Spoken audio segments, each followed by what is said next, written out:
Hoy te damos la bienvenida a Visión Internacional, Casa de Dios para Todos. Mentiras. Lucas capítulo 7. Luego tendremos para los hombres tiempo de valientes, unos talleres donde vamos a ver el carácter de un hombre de bendición. Eso va a ser algo muy especial para los varones también. Por ahora recordemos que el próximo domingo inicia Victoriosas. Más de lo que consideras necesitar. Más de lo que consideras necesitar. Así hace Dios con nosotros. Ellos no tenían que comer, veíamos en el pasaje de ahora. ¿Usted con cuánto queda lleno? Por más que... Me pregunta el que está a tu lado, ¿tú con cuánto quedas lleno? ¿Tú te comes, eres capaz con cuántas bandejas paisas? Yo recuerdo cuando era adolescente y mi abuelita hacía frijoles, me comía a veces hasta 3 platados de frijoles, pero era flaco, yo era más flaco que el gordo, era mucho más flaco. Y uno tenía un apetito voraz, pero por más que uno tenga ese apetito, Dios siempre te va a dar mucho más. Dios nos da mucho más de lo que nosotros consideramos necesitar. Y en ese pasaje veíamos que eran 153 grandes peces y eran 7 personas. Más o menos, ¿de a cuántos peces les tocaba a cada uno? Hagan las cuentas ahí los matemáticos. 15 entre 7, 2. Sobra 1. Bajo el 3. 3 entre 7, casi 2. Entonces estamos hablando de como de 22. Como de 22 grandes peces. ¿Usted cree que cada uno de ellos iba a ser capaz en ese momento de comerse 22 grandes peces? ¿Creen ustedes eso? Más de lo que consideras necesitar. En el capítulo 7 de Lucas, verso 1, una mujer está sufriendo un gran dolor. Y esto me recuerda que debemos orar en este momento por alguien de la iglesia que está viviendo un gran dolor. Anoche estuvimos acompañando a Omaira, su hijo, que también era de la iglesia.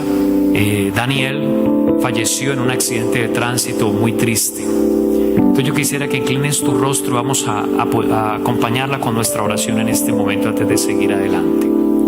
Señor, oramos por Omaira, su esposo, su hijo, su familia, su señora madre. Oramos por todo este hogar que están enfrentando este dolor. Ahora mismo están dando sepultura a Daniel, que conoció de ti aquí en la iglesia, que fue a un encuentro de hombres.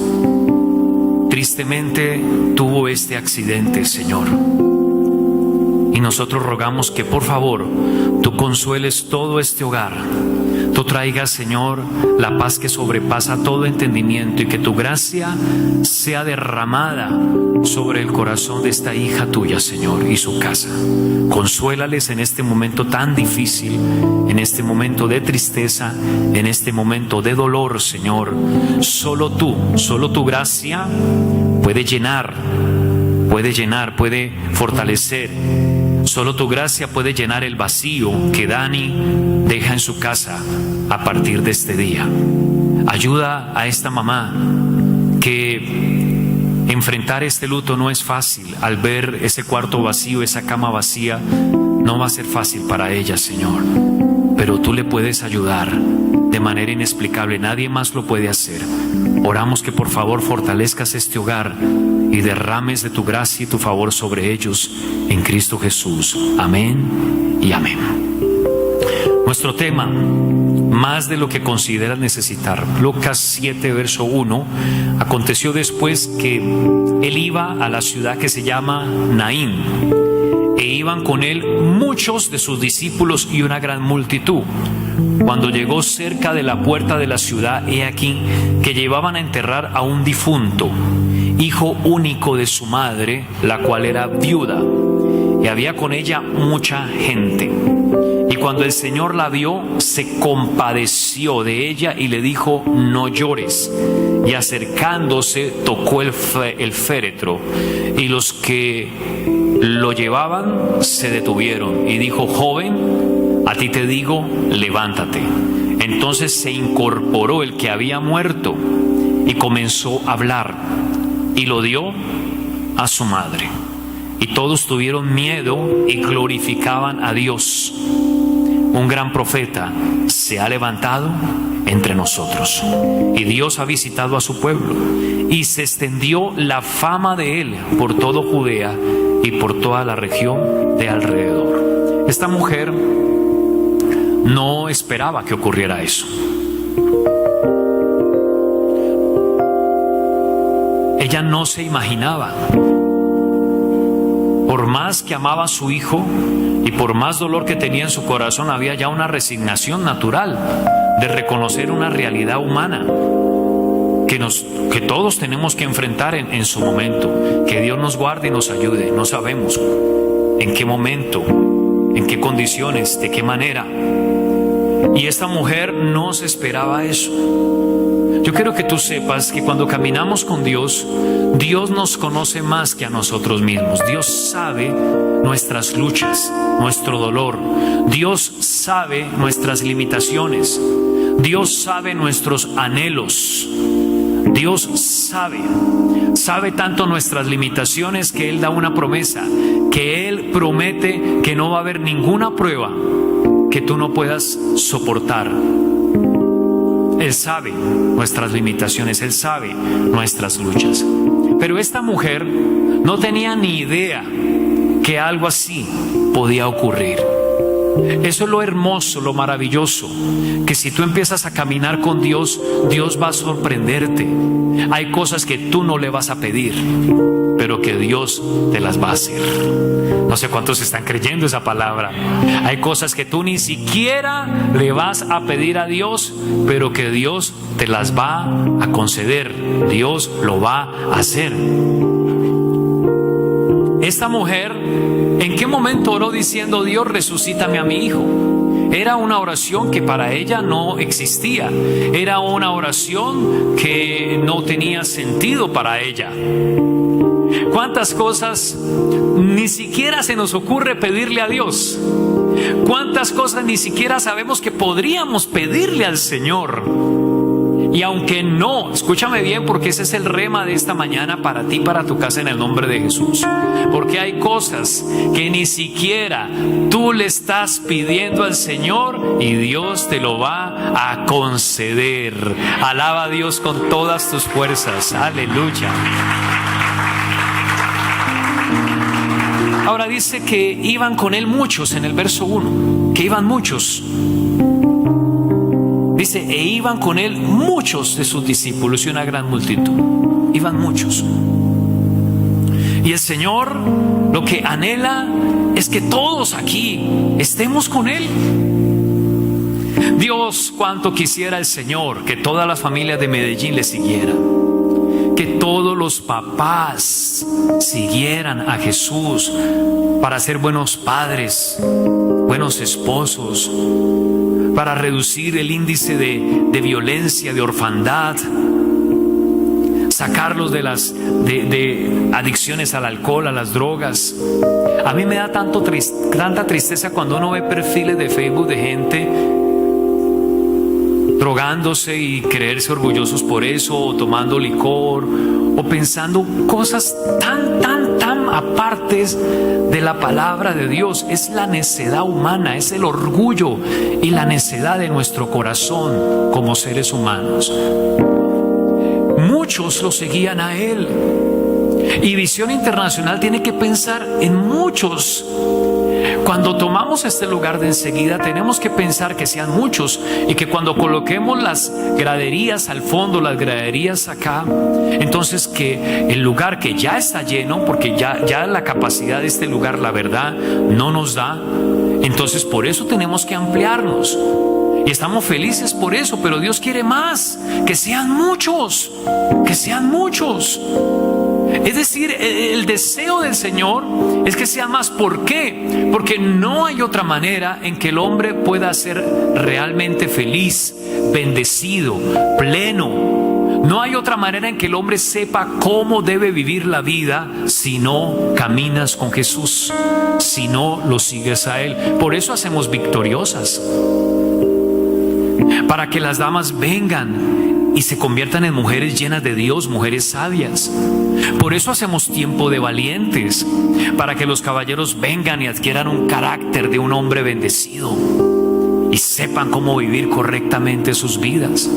Por eso hacemos campamentos de jóvenes, por eso hacemos los encuentros, que para los que están llegando recién a la iglesia, el 8 de junio es la fecha de los próximos encuentros de hombres y mujeres, y hay que ir a tener ese encuentro con Jesús.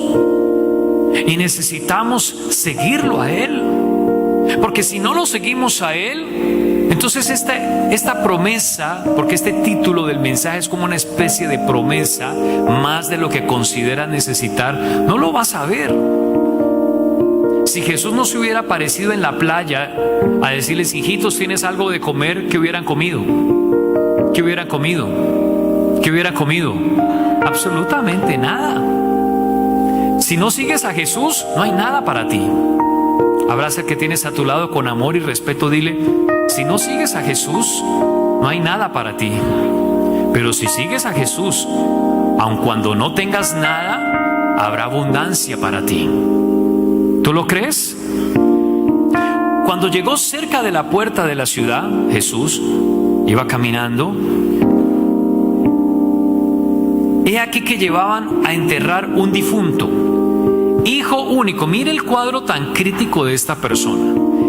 Se había muerto su hijo único y ella era viuda. Se había muerto su hijo único y ella era viuda. Y dice: y había con ella mucha gente. ¿Qué puede hacer esa mucha gente? Nada. Hay mucha gente a nuestro alrededor, pero el único que realmente puede darnos más, incluso de lo que consideramos necesitar, es el poder de Dios. La gente no. Aunque había mucha gente, no es la gente, es el Señor. De ahí la importancia en la tierra de la iglesia. La iglesia no es un decorativo extra en la tierra. Jesucristo dijo: sobre esta roca edificaré mi iglesia.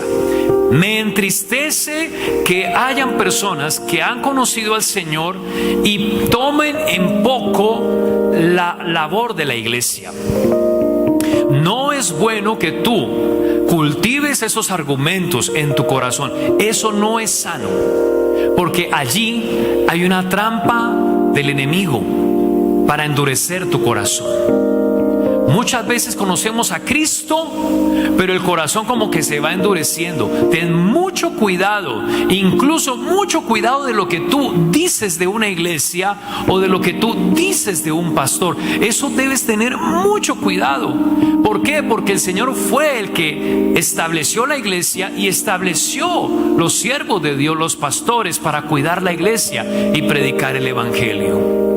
La importancia de la iglesia es que allí tú puedes recibir lo que mucha gente no te puede dar.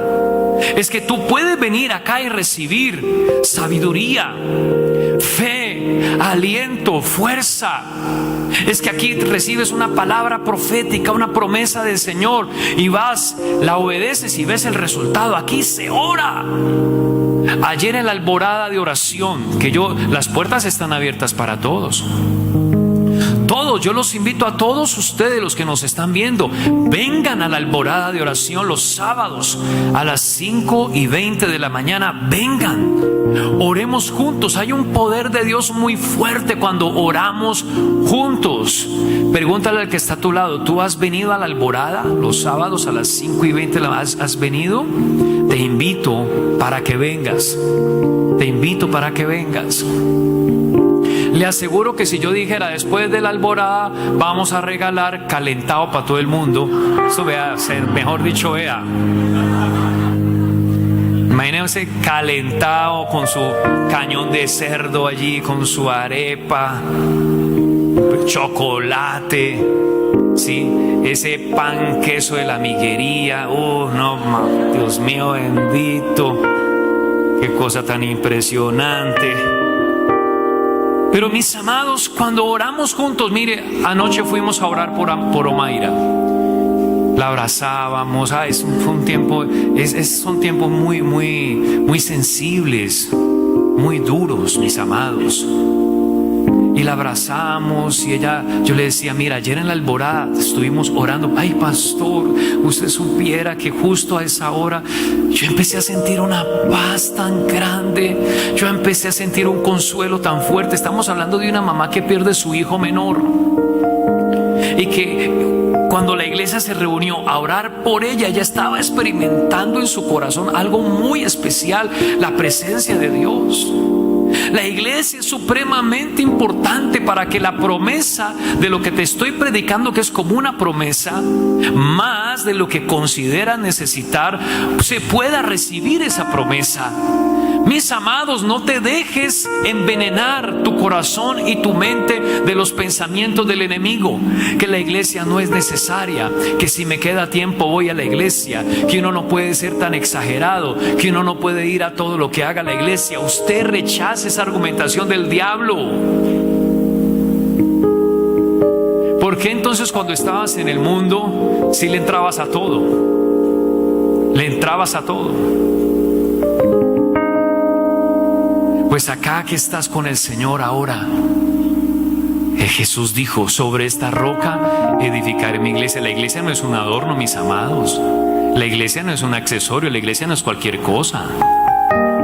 La iglesia es el lugar de la presencia de Dios, donde Dios imparte sobre su pueblo bendición, vida eterna, donde Dios imparte revelación, sabiduría, milagros, sanidades, milagros, maravillas.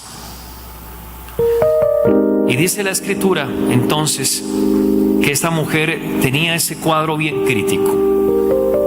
Estaba llevando a sepultar a su único hijo y era una mujer viuda.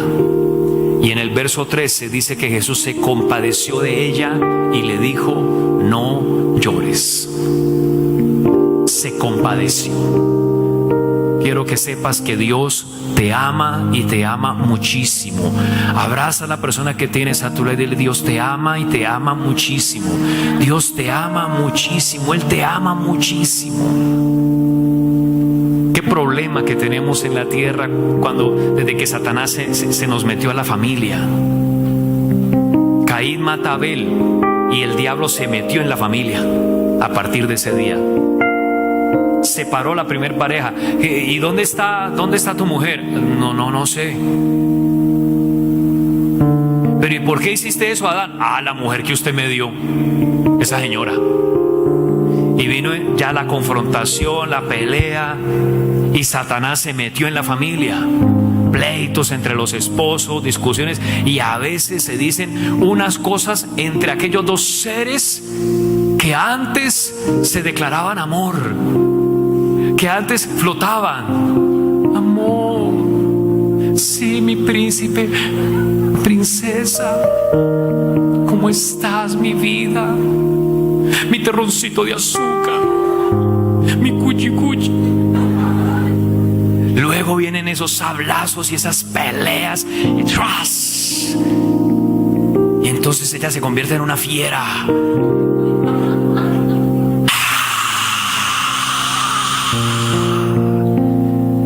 Y él, quieta Margarita, que primero fue Dios que el creador.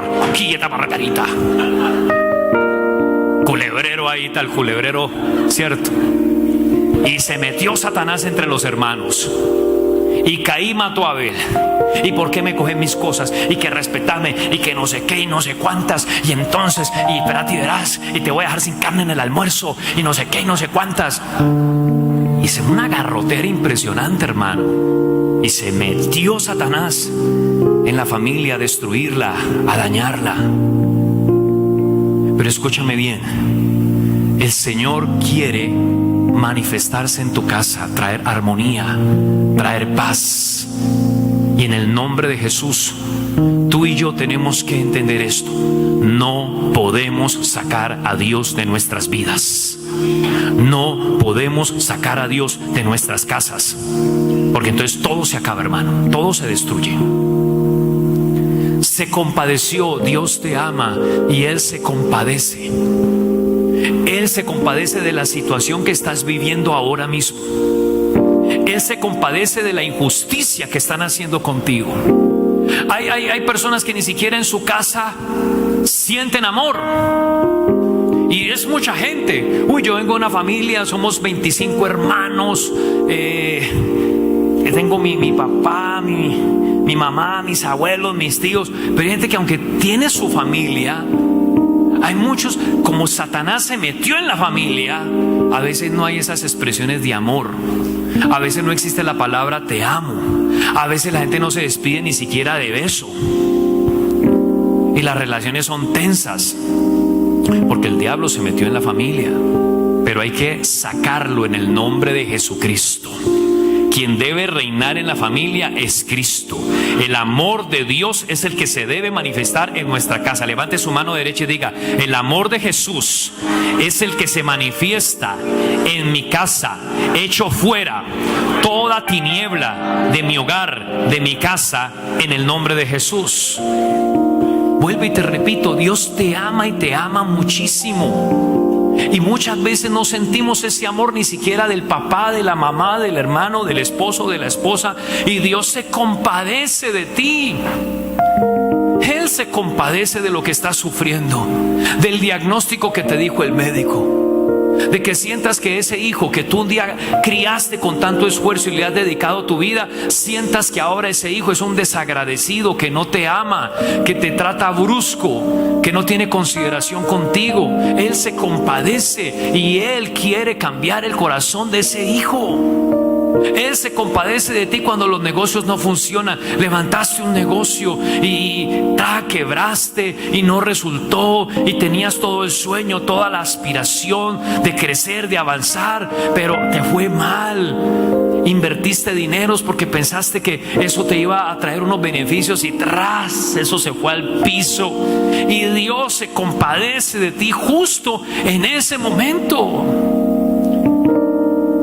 Iniciaste un noviazgo. Tu novio se dio cuenta que eras hincha del Nacional y te abandonó, te dejó tirada ahí. Y justo en ese momento Dios se compadece de ti. Él no te va a dejar, Él sí, Dios sí no te va a dejar sola.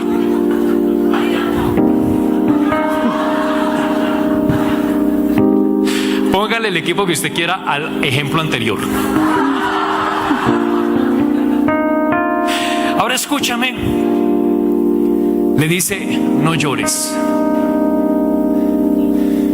Hay ciertos versos en la escritura que los pensamientos del Señor están acá, ¿no? Son altos, como la distancia de la tierra al cielo, altos comparados con los nuestros. Pero ¿cómo así que no llore? Si lo único que una mujer que está enterrando a su hijo único y que es viuda quiere hacer en ese momento es ¿qué? Llorar. Es difícil de entender las palabras de Jesús porque es que su pensamiento está acá. Él es perfecto, Él es soberano y yo estoy acá. Ahí es donde muchas veces nos estrellamos con Dios. Viene una palabra, viene el profeta, viene el pastor, viene el predicador, da una palabra. ¿Cómo nos cuesta recibirla? Porque no se acomoda a nuestra interpretación humana. Y perdóneme, no quiero ser ofensivo, pero muchas veces nuestra propia carnalidad rechaza la palabra porque no nos gusta, no la entendemos. ¿Qué es esa palabra? Porque eso es como una persona que va a un funeral y ve los velones prendidos y dice: ¿y quién está cumpliendo años? Eso cae mal, ¿o no? Eso cae horrible. Y Jesús le dice a esta mujer: no llores. ¿Por qué? Porque el Señor sabe lo que iba a hacer a continuación. Déjame decirte que Dios se compadece de ti y te dice: hijo, no llores porque yo voy a hacer un milagro. No llores porque aquí estoy yo. ¿Sí? No el jugador que dice: no. Aquí está es el Señor. Aquí está es el Señor de gloria, el Dios todopoderoso, el que todo lo transforma en un instante. No como Thanos, que el chasquido de los dedos de Thanos A propósito, les voy a contar el final de esa película Avengers. Déjenme contar tan yo no les voy a contar toda la película, solo el final. ¿Cómo les parece que se muere? Se muere el Chapulín Colorado. Escúchenme, que un chasquido no, es Dios el que tiene ese poder.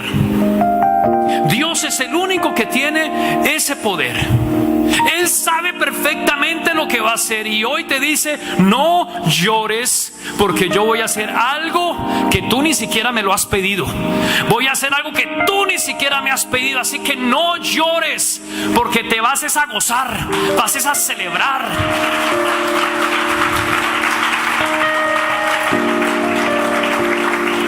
Y acercándose, tocó el féretro. Un solo toque de Dios lo cambia absolutamente todo. El toque de Dios cambió un funeral en celebración. El toque de Dios, aleluya, aleluya. La iglesia es supremamente importante. Nosotros debemos dejar de ser tan orgullosos que decimos: no, yo no necesito la iglesia, yo en mi casa me autounjo.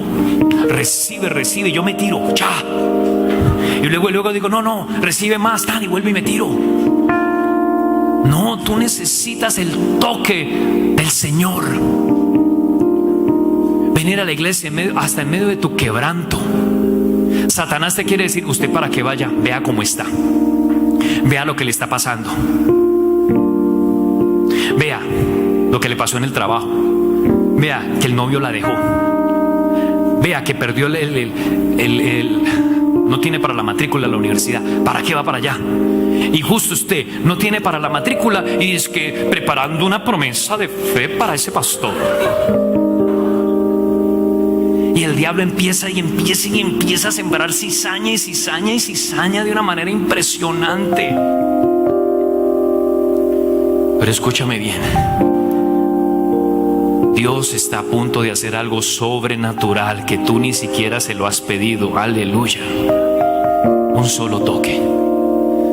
Tú vienes a la iglesia y Dios te puede tocar.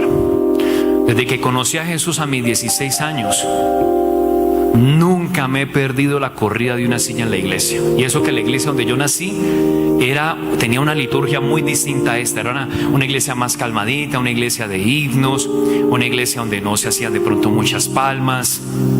Ya luego Dios empezó a usar mi vida para traer al interior de esa iglesia las palmas, el levantar las manos, las canciones de Marcos Witt. Pero al principio era así. Y yo no me perdía, hasta la reunión de damas iba. Ella haciendo su crochet, yo ahí al lado. De verdad, no te miento, yo iba hasta la reunión de damas. El pastor me tenía luego que decir: hermano, a esta reunión no es necesario que vengas. Yo manejaba una intensidad tremenda. Me convertí luego en la mano derecha de mi pastor. A los 18 años, después de llegar del ejército, me puso a predicar en la iglesia. Y yo te digo una cosa, la casa de Dios, a mí la iglesia de Dios me llenó, esta es mi casa, este es mi hogar, esto es todo, yo necesito, ay Señor.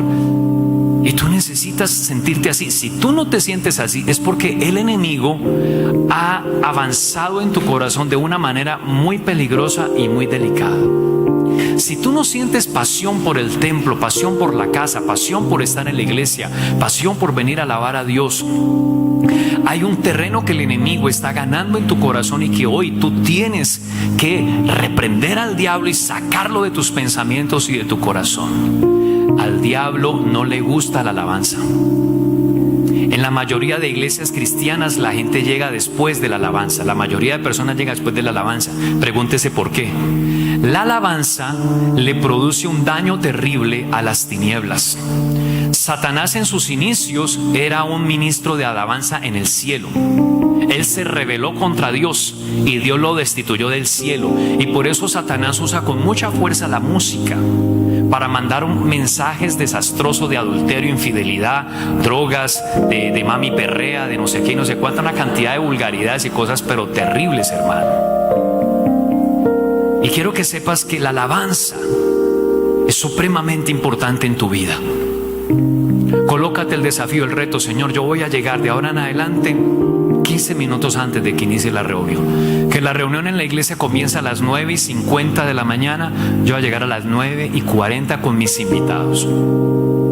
Y empecemos a entrar en esa dimensión para que Dios: Señor, tócame. Dile: Señor, tócame. Dile: Señor, tócame. Ahora coloque su mano en la otra persona: Señor, tócalo. Tócalo, Señor. Mira a la otra persona: uy, ahora que me tocaste sentí algo especial de Dios. Te voy a invitar a almorzar. Y los que lo llevaban se detuvieron. ¿A dónde lo llevaban? ¿A dónde lo llevaban? A enterrarlo. ¿A dónde lo llevaban? Cuando el Señor te toca, va a detener a aquellos que quieren enterrar tu vida, que quieren enterrar tus sueños, que quieren enterrar tu familia, que quieren enterrar tu matrimonio. El toque de Dios va a detener el mismísimo infierno, los demonios, las potestades. Un momentico.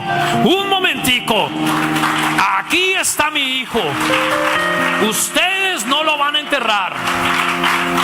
Él va a aparecer allí con celo y se va a manifestar. Y viene una palabra de poder, una palabra sobrenatural: joven, a ti te digo, levántate. Está muerto, pero no hay nada imposible para Dios. Pero Señor, ya esto se acabó, ya no tengo posibilidades. Señor, ya no tengo aspiraciones de casarme con nadie. Señor, ya me fue tan mal esa experiencia que yo quedé desinflado. No, joven, a ti te digo, levántate. Se incorporó el que había muerto. Y hay algo que parece muy curioso. Dice: y comenzó a hablar. ¿Saben qué estaba hablando ese muchacho? ¿Saben? No tengo ni idea. No tengo ni la menor idea qué estaba diciendo el muchacho, pero empezó a hablar. Y quiero que sepas que cuando el Señor obra de esa manera, dice: se incorporó el que había muerto, y empieza a hablar. Pero el hablar significa tomar decisiones. El hablar significa alabar a Dios. El hablar significa bendecir. Y cuando Dios hace que todo se incorpore de la nada, de la mismísima muerte, de la mismísima tumba, empezará algo nuevo. Empezará algo totalmente nuevo en tu vida, en tus negocios, en tus finanzas, en tu casa, en tu vida sentimental. Empezará algo nuevo. Tomarás las mejores decisiones. Levantarás tu voz para alabar a Dios. Levantarás tu voz para bendecir a otros. Alabe a Dios con todas sus fuerzas si lo cree.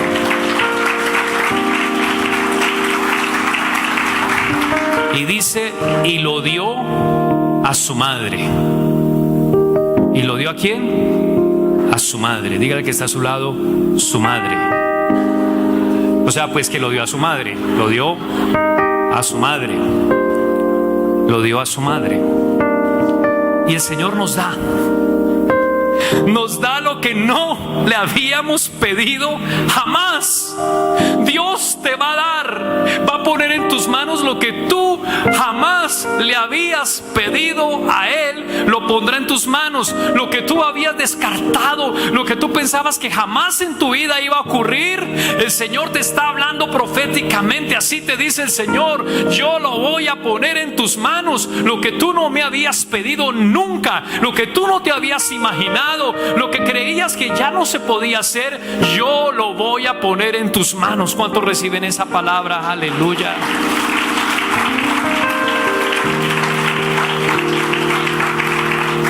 No sé qué sea, mis amados, no sé el Espíritu Santo que te esté hablando a ti, de tu casa, de tu matrimonio, tu negocio, tu empresa, tus sueños. No sé el Señor que te esté hablando, pero Dios te está diciendo que Él lo va a hacer. Al punto que la gente empezó a glorificar a Dios. Glorificar a Dios. Dios lo va a hacer de tal forma que vas a generar un impacto. Lo que va a pasar en tu vida, lo que Dios va a hacer, va a generar un impacto en toda la gente que te rodea. Y a través de eso, muchísima gente va a conocer de Dios y van a llegar a la iglesia por aquello glorioso que Dios está haciendo contigo. Un gran profeta se ha levantado entre nosotros. Un gran profeta, un gran profeta. Escúchame bien, lo que tú necesitas es un profeta. Un profeta que te ministre la palabra, un profeta que te revele las visiones de Dios, un profeta que te pueda ayudar a orar en momentos difíciles. He aprendido del Señor que hay momentos donde yo no puedo dar una palabra de consejería. Son momentos de pruebas tan duros que lo que yo he hecho es arrodillarme con la persona, a llorar con esa persona, a adorar al Señor. Porque cuando una persona está así turbada, Satanás viene a caerle encima. ¿Y sabes qué es lo poderoso que hizo Job? Se postró y adoró. Entonces, ¿qué tenemos que hacer en esos momentos de pruebas tan horribles? Doblar nuestras rodillas y empezar a adorar. Empezar a adorar.